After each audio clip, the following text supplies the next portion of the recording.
Hello YouTube land, I'm Sarah and it's another adventure of being Sarah, and this is not really an update sort of video. It's more of I came across these patterns and things that I tore out and I decided to chatter about them sort of video.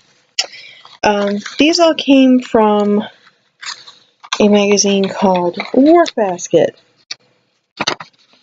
and Workbasket was first started in 1935 in October, and it ran for 61 years, and I believe the last issue was something like April or May or something like that of 1996.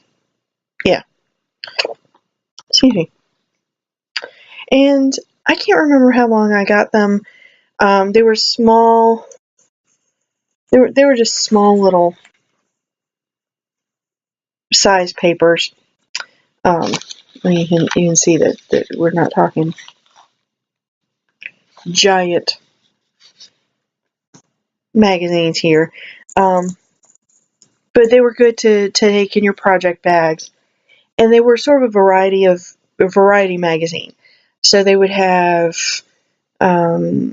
recipes and crocheting and knitting, which at the time, in the early 90s, I was doing a lot more crocheting than knitting, and a lot more of that than cross stitch. And they would have tatting sometimes they would have paper crafts, they would have cross stitch, it was just a variety of stuff. And so I had at least a few years worth of issues. I can't remember if it was every other month or every month, or yeah, every other month. Like this particular one says April-May 1994. And so it was like six a year or something like that. And well, mine got to be very battered. Like some of the later ones were in a lot better condition, but some of the earlier ones that I really looked through a lot were quite battered. So I decided I really didn't want to keep them. So I didn't think anybody was going to want them because they were very battered, especially some of the older ones. But they were so severely battered that I'm like, no, I'm just gonna keep the stuff I want and I'll toss the rest. Yes, my mango smoothie while I wait for my next fix of mango tea. So I decided I have quite a lot that I want to do. So I'll show them all to y'all to see if other people might be interested. I don't know. I have absolutely no idea when, if or whatever I'm ever going to do these. Like silly pieces of paper.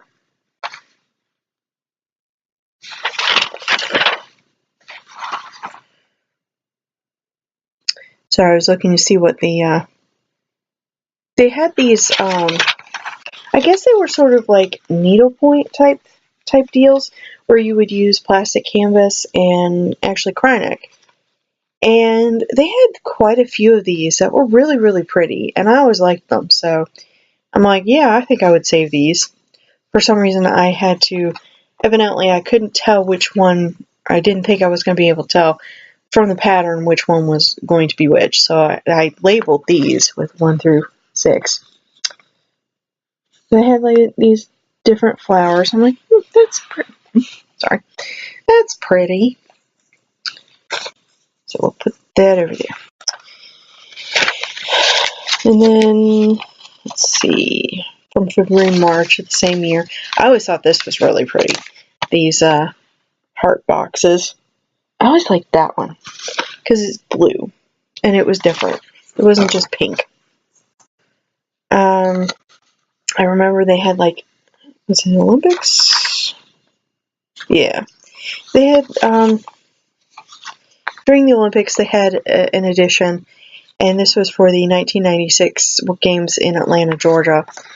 And I was like, oh, isn't that cute? You could totally take off the rings and just, I don't know, or you could leave them on. You could just, I don't know. I think they're adorable. Let's see. Some sunflowers, because I love me a towel. So have sunflowers on a towel, or sunflowers on a mug, or sunflowers in a hoop. Either way, I liked it. And this is a, well, that's an advertisement for a dolly. But this is actually by Ursula Michaels. Interesting. I thought it was cute, so I was like, I should save that one. I may never, ever, ever get around to doing that. I think I might put these all in like a binder or something like that.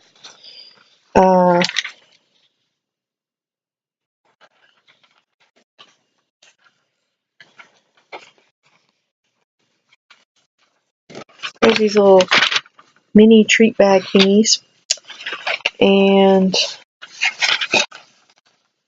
this one's a little awkward because it's a couple pilgrims and the pattern's right in the middle. So there's that pilgrim, and then, why is that upside down? The lady pilgrim. They had these cute little things in there. And then I thought these were kind of cute to keep. I probably will never stitch them, but hey, I still have them. So, kitty cat and a doggy. That's from, it doesn't say. October, November 1991. And if you like fruit, you can stitch some jar tops. I like fruit. For some reason, I like stitched food. I don't like words, but I like stitched food, so that's cute. That's cute. And then, of course, I do love the fingertip towel from the June, July 1994 issue. I will probably never ever stitch this, but, that might be cute to stitch for a bathroom for, 4th of July. This then says, decorate a child's room, which is actually really kind of cute, which is why I kept it. You can do a light switch plate or a frame. I think they want you to use perforated paper. And then you just cut out the inside for the photo. It's really quite pretty, the lattice work on there. I can always do I was like, oh no, it's on the back. Oh crap. You didn't see that.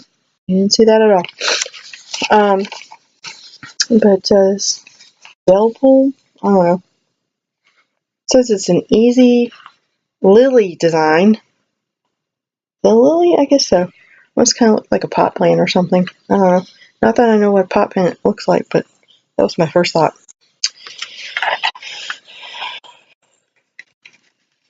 Then, of course, this one has it across the top, but along the bottom, there's the pattern. Thank you, Workbasket. But you can make I think this would be a sweet little advent wreath, or an advent thingy. They just give you the pattern for one of these, and you just repeat it until you get enough for the advent season. And add a cardinal on each side. But they only give you the one-way facing. It's like, so what do I do? Do I flip it? But, oh well. So there's that. And speaking of fruit, cross-stitched fruit, I can do a pot holder. That's it, pot holder or a towel in strawberries. Or, if I feel funky, I can do blueberries. I don't know why blueberries would suddenly become funky, but there you go.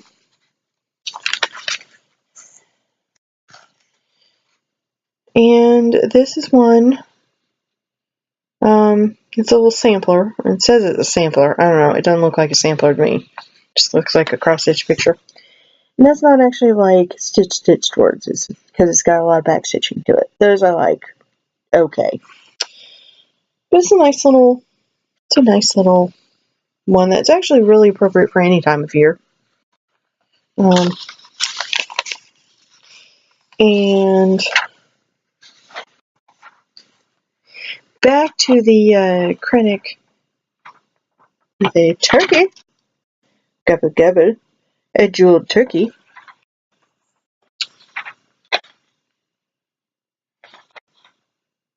Yes. And if you want to get into the Halloweeny spirit, it says gruesome ghouls.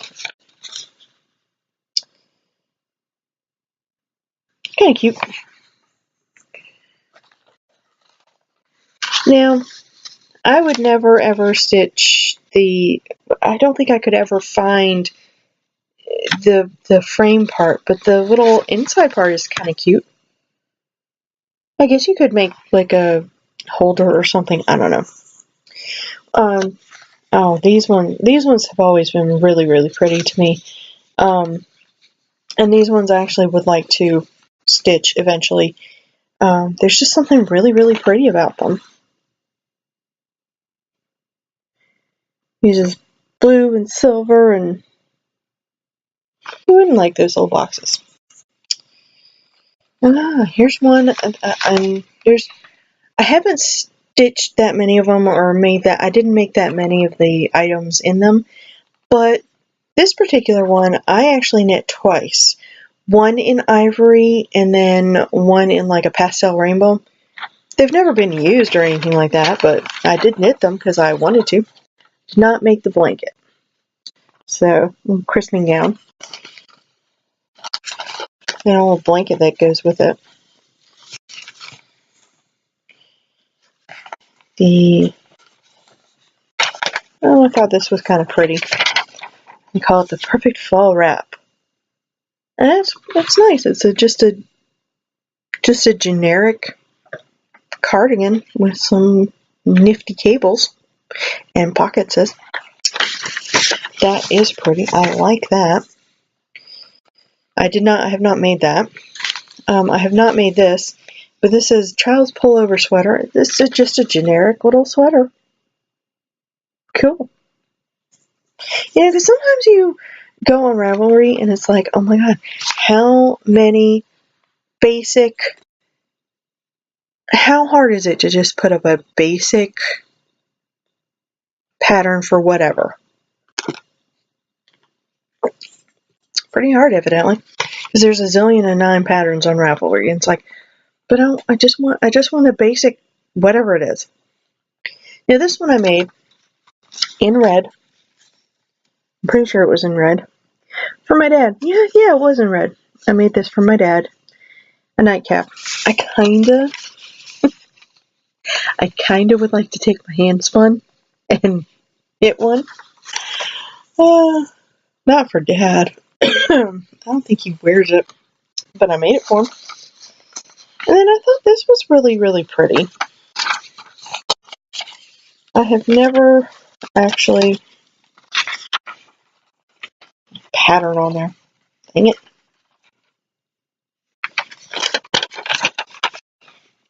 I thought that was really, really pretty. It's got a nice little texture to it. Kind of like, sort of almost looks like horseshoe-ish pattern. It kind of almost also looks like the upstairs downstairs shawl that I started.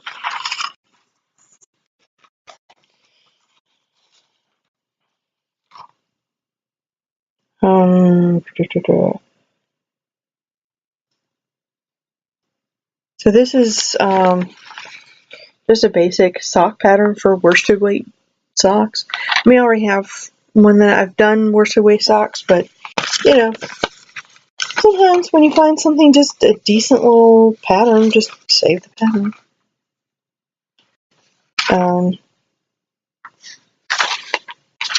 Oh yes, this sounded interesting. Sausage quiche. I would like to try to make that. That sounds tasty. I would like sausage quiche. Thank you. And then the reason why I was saving them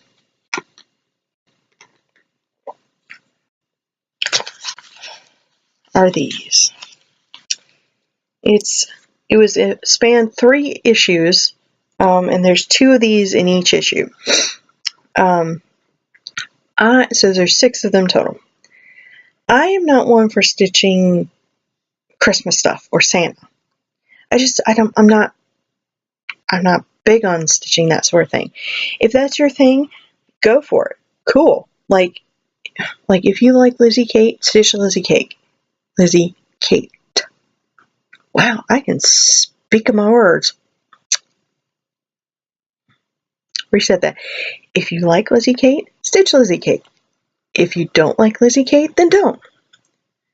I personally, I don't understand it, and I think with hers, like the letters sort of go like, and it kind of freaks me out a little bit. Just subtly. It's like when people don't like looking at holes. Anyway, so I preface that by saying that that's all preface to this particular little set of patterns, which they called them embroidered Santas. There she crossed it, Santas.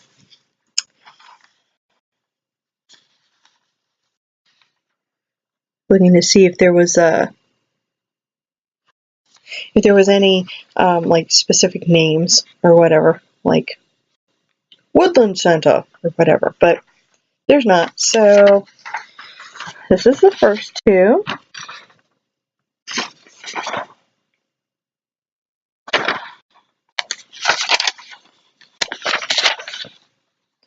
And then I like the green one. The green one looks all fancy. It was kind of weird because the first set is very plain, and then the next set, which they have them color coded. I'm like, what happened between last month and this month? Like the chart itself, which of course I'm not going to show you. I like that green one. The green one is neat. And if you look, like the first 2 is just pretty much basic stitching, and then with this one you get sort of into interesting textures, because if you look really closely, there's very little actual stitching on him, like the face and the gloves, his bag, and the underrobe, but all the rest of that takes up the most part is just backstitched. See? Backstitch and long stitch. And then the last 2,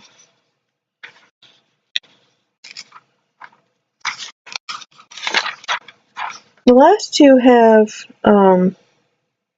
they're kind of interesting. This one down here has more of those specialty looking, I don't think they're actual specialty stitches, but they look fancy. Well, actually, no, it does. It's got long stitch, running stitch, whip stitch, back stitch, and then double cross stitch. But this one up here, he looks very fancy. Like, I like how his little hand is on his hip. Like, I'm feisty. And he has a teeny tiny tree. Like, this is the tree for me. And then it looks like he's wearing a skirt. And on there you use couching and long stitch.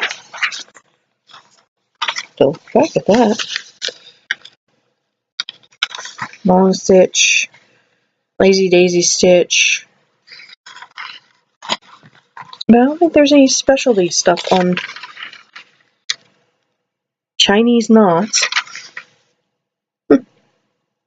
I'll have to look those up. I'm not sure how to do those. And whip stitch, long stitch, lazy daisy stitch. Either way, so that's the ones. Those are the ones I really do want to do. I kind of think I want to do them like. I don't really want to do them in ornaments like that. But I can't really decide if I want to do 3 and 3 or 2, 2 and 2, or if I want to do them in a long bell pull. I don't know. If you have any ideas on how they should be stitched, other than like specific fabrics or whatever, if you have an idea of like, should I do them individually in little pictures, or should I put them on a bell pull? Should I do them 3 and 3, 2, 2 and 2? I don't know. So just if you have any ideas, just comment below and have a good day. Bye.